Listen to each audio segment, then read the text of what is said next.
Everyone, it's Danielle Dietrich, and today I'm going to talk to you about control requirements for women-owned small businesses and economically disadvantaged women-owned small businesses. Now, this also applies to veteran-owned small businesses and service-disabled veteran-owned small businesses with a few nuances, but I'm going to focus today on the women-owned small business side of things.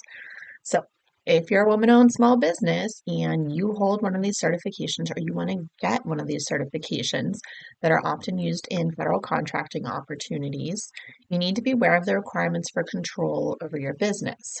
And so control means both legal and practical control. So for both those arms, you need to remember that the woman has to control. And control means that you have the power to make decisions and direct the management and daily operations of the business. Really, it's that you're top dog. If you have an org chart, the woman used for the certification has to be at the top. So, of course, the woman or multiple women need to own at least 51% of the business and hold the highest officer position in the business. Now, I've seen this sometimes where there was a male holding the president title and the woman who was the majority owner was the vice president. That's not going to fly for purposes of these certifications. The woman has to hold the top office. And for economically disadvantaged women-owned small business, keep in mind it's not just women, it's women who meet the economic disadvantage threshold, which we'll talk about in a different video.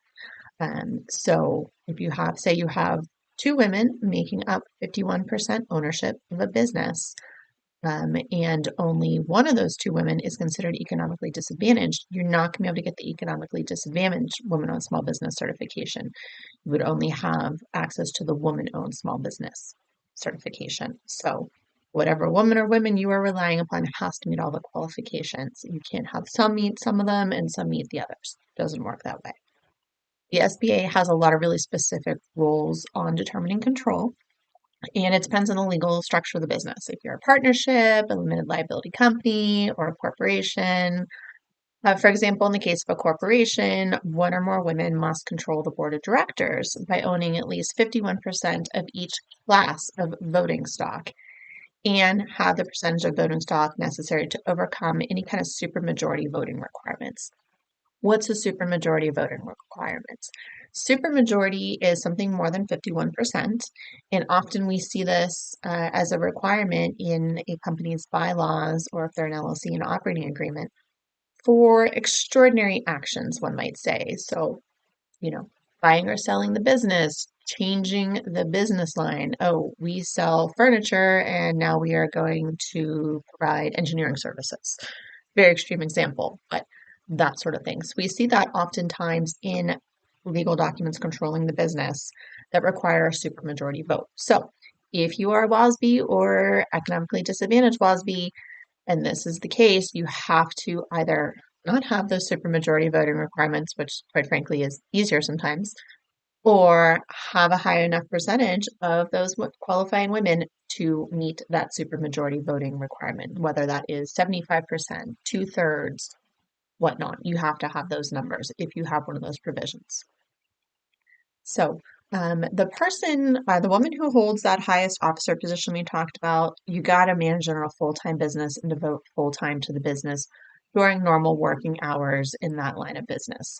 So you can't have a woman hold the president position, for example, while also working full-time for another company. That's not going to fly because how can she control if she is obligated elsewhere during the normal working hours? And note that it's not 9 to 5. There are some businesses that the normal working hours are nighttime.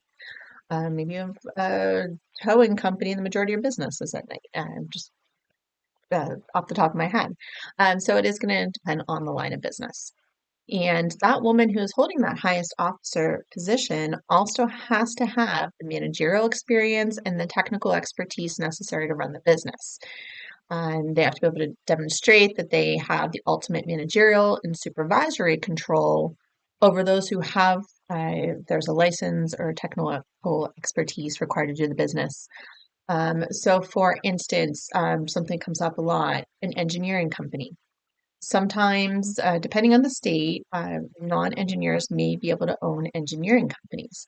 And this poses a lot of issues during certification because that person trying to qualify for the certification has to demonstrate, if they are not a licensed engineer, they have to demonstrate that they have the experience and expertise to really understand the business and make decisions and control those people that have licenses. So that can be a difficult threshold to meet. So ideally, for the smoothest chance at certification, that the owner trying to qualify would have any kind of required license or background in that technical area. Um, and so just so that you know too, whenever you are applying for these certifications, you have to go through a third-party certifier in most instances, and we are seeing a lot of delays. So keep that in mind if you are looking for these certifications. So if you have questions or issues about control over your business during one of these applications, or otherwise have questions that you might need legal help on, please feel free to reach out to me. Thank you.